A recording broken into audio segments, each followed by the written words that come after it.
Damien Gare, bonjour. Bonjour. Alors, pour une fois, nous n'accueillons pas quelqu'un qui est actif directement dans les musées, mais qui dirige une galerie. Alors, je vais quand même raconter une petite histoire. La première fois que j'ai rencontré Damien Gare, il m'a affublé d'un nœud papillon et il m'a demandé de remplir un petit écriteau avec une revendication que je ferais au Premier ministre en exercice. Voilà, je me suis prêté à l'exercice. Et quel était l'objectif? Alors d'abord, bonjour. Avant d'être galeriste, ça fait une dizaine d'années que je suis artiste. Euh, donc pour moi, c'est quelque chose de très important. Le métier de galeriste est venu par la suite par un besoin de représentation de mes amis et de moi-même pour que les choses soient faites comme j'avais l'idée qu'elles puissent être bien faites. Mais voilà, juste une petite aparté qui est importante. Donc effectivement, la première fois qu'on s'est rencontrés, je t'ai demandé de mettre un petit nœud papillon rouge. Euh, L'idée en fait de ce projet, si c'est de ça qu'on parle, si c'est la question, l'idée de ce projet, elle est partie de plusieurs constatations. Le projet s'appelle Vox Populi. Tout à fait, tout à fait. C'est la voix du peuple, parce que c'est une rencontre avec les gens et que c'est un projet artistique, comme j'aime bien l'appeler, d'art sociable, d'art socio-culturel, qui n'a pas de finalité commerciale ni mercantile, mais qui a juste l'envie de partager avec les gens un moment. Et donc, tant pendant sa création que ensuite, le partage se fait à tous les niveaux du projet. Et c'est ça qui est important dans ce projet et qui, moi, me nourrit en tant que créateur et qui me donne du plaisir quand je vois sa réalisation.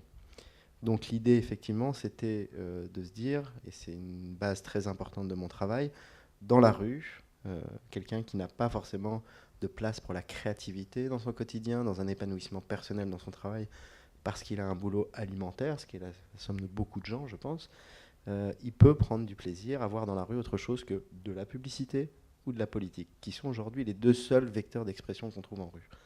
D'où un autre vecteur d'expression qui existe qui s'appelle le street art. Et moi, cette rencontre que j'avais envie de faire avec les gens, j'avais envie de la remettre dans la rue. Première constatation.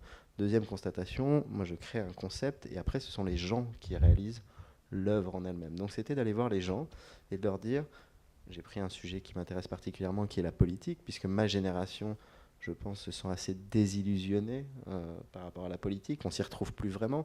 J'ai beaucoup d'idées, j'ai beaucoup d'envies. Personne n'est capable de, aujourd'hui, me donner confiance au travers de cette politique.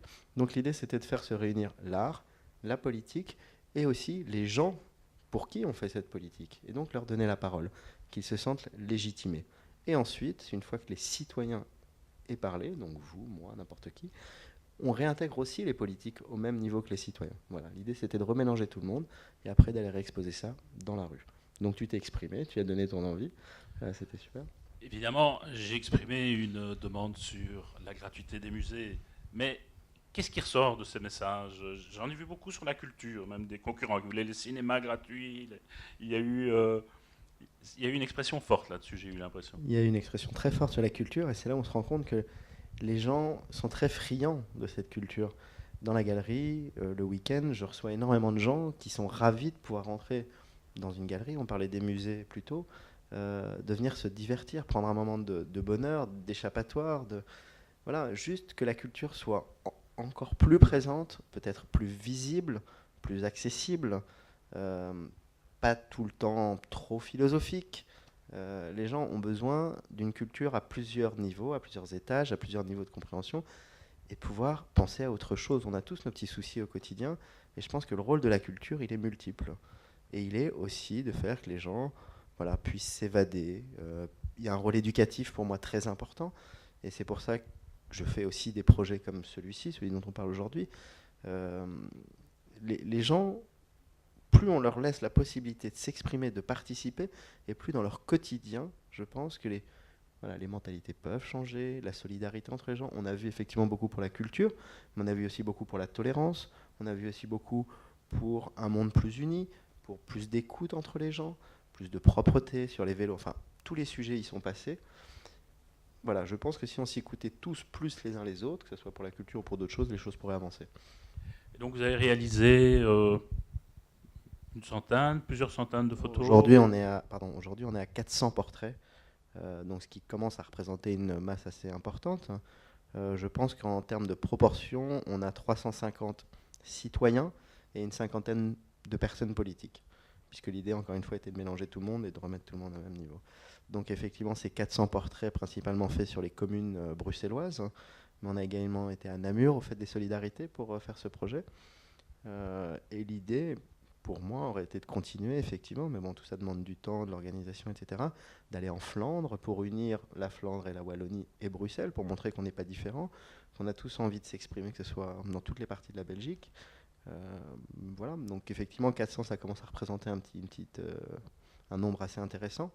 Et ce qui est très très chouette, c'est quand on met tous ces portraits ensemble, parce que c'est l'idée du projet. Seul, ça vaut pas grand-chose, la photo en elle-même ne vaut pas grand-chose. Ce qui est intéressant, c'est quand on a ces 400 portraits devant nous sur une seule et même fresque, alors là, le message vaut quelque chose. Et moi, je suis assez fier de ce projet, je le trouve très chouette. Il est effectivement très chouette et vous l'avez montré près de votre galerie, dans l'espace des Marolles à la place du jeu de balle. Il y a d'autres projets pour les montrer, pour les mettre, que sais-je, dans des gares, dans des halls, c'est en Alors, ça cours. serait mon vœu le plus cher, bien évidemment, et j'essaye d'y travailler. Donc, si l'émission qu'on fait aujourd'hui peut m'aider à ça, ça serait fantastique. Moi, ma première envie, bien évidemment, c'est de le mettre dans des lieux publics, puisque c'est un projet qui est fait avec le public, par le public et pour le public. Donc mon vœu le plus cher, évidemment, c'est de mettre ces fresques dans des aéroports, dans des gares, dans des tunnels, là où les gens passent au quotidien. Et quand on voit le plaisir qu'ont les gens juste à lire ces petites vignettes en disant une jeune fille qui a 6 ans et qui met « Je souhaite que les cinémas soient gratuits, je souhaite que tous les magasins soient gratuits ». Voilà, peu importe, il y a des phrases très drôles. Il y a un monsieur qui a mis, qui est contre l'avortement des crevettes grises en mer du Nord. Peu importe ce que c'est, il y a de la légèreté, il y a de la gravité, mais chacun s'exprime. Et le plaisir de lire ce que l'autre a envie, rien que ça, c'est un petit moment d'échappatoire dans notre quotidien. Et oui, effectivement, dans l'espace public, ça serait ma volonté. Donc, j'aimerais avoir une station de métro peut-être à décorer, ça serait super. Un couloir à côté de la gare centrale qui ne demande que ça pour mettre des grands portraits. Peu importe ce que c'est, mais j'en serais ravi, effectivement. Et j'ai l'envie, j'y travaille un petit peu, d'avoir un immeuble sur toute sa hauteur et de pouvoir laisser le rez-de-chaussée libre pour que les gens puissent continuer à écrire leurs réformes et donc qu'il y ait une interactivité par rapport au projet. Vaste projet. Dans la vie de tous les jours, vous aviez dit que vous êtes artiste, mais aussi galeriste. Comment on fait ce chemin de passer d'artiste à aussi organisateur, galeriste C'est un chemin naturel. Alors en tout cas chez moi, oui, ça s'est fait assez naturellement.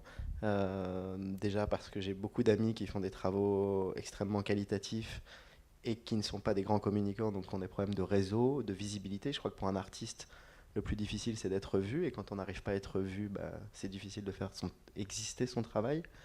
Donc ça, c'était la première chose. La deuxième chose, c'était avoir envie de faire les choses un petit peu plus comment je les conçois, c'est-à-dire pour beaucoup, l'art est devenu quelque chose de très élitiste. Dans ma vision des choses, il ne l'est pas du tout. On a un rôle en tant qu'artiste, on a un rôle en tant que galeriste, en tant que gens qui plébiscitent et qui disent telle ou telle chose vaut le coup d'être montrée. Et donc pour moi, accepter le plus grand nombre dans ma galerie, ça ne veut pas dire être une galerie populaire, ça ne veut pas dire être une galerie sociale, ça veut dire être une galerie ouverte à tous. Voilà, donc c'est un peu le prolongement de mon art. C'est votre ligne directrice principale, vous en avez d'autres? J'en ai tellement que je ne sais pas comment les concentrer sur une, parce que même dans mon domaine de création qui est la photographie, je ne suis pas un photographe classique, je tape dans tous les domaines. C'est un médium d'expression plus qu'une finalité. Donc dans la galerie, au-delà d'accueillir tout le monde, au-delà de renseigner tout le monde, au-delà de parler avec tout le monde, j'ai pas une ligne directrice, j'ai juste envie d'être avec les gens, de partager ce que j'aime. C'est une passion avant toute chose, hein. La photographie, c'est un art particulier. C'est aussi une manière d'exposer différente. Vous avez, par rapport à d'autres scénographies, vous avez des opinions là-dessus? Pour moi, la photographie est multiple, hein. On parle de la photographie de mariage, la photographie culinaire, la photographie artistique, la photographie architecturale. En tout cas, dans ma démarche à moi, et ce que je recherche dans les gens que j'expose dans la photographie, je recherche un caractère unique à la photographie. Donc j'aime beaucoup quand un photographe se démarque, j'aime aussi quand il a une envie de montrer la photographie autrement qu'en 2D, sur des vecteurs traditionnels, c'est-à-dire lui donner du relief, lui donner de la forme, et surtout J'aime beaucoup les procédés anciens également, donc tout ce qui est unique, encore une fois, avec la pellicule. Voilà, mais après, c'est une question d'affinité, de goût. Chacun y voit son intérêt. Alors, les musées, la photo, c'est une longue histoire. Vous nous parlez de musées qui montrent des photos et de ce que vous en pensez? Oh bah, il y en a un très bien, enfin il y en a plusieurs qui sont très bien, mais le musée de la photographie à Charleroi fait ça extrêmement bien. Beaux-Arts a aussi une ligne au niveau photographique qui est très intéressante et qui est très marquée, donc ça me plaît beaucoup. Euh, Après, Des souvenirs d'une visite en Belgique, à l'étranger? oh, il y en a plusieurs. Dès que j'ai un petit peu de temps, j'essaye. Malheureusement, il n'y en a pas beaucoup. Mais moi, j'ai adoré l'exposition de Kubrick, photographeur, qui était au Beaux-Arts il n'y a pas si longtemps.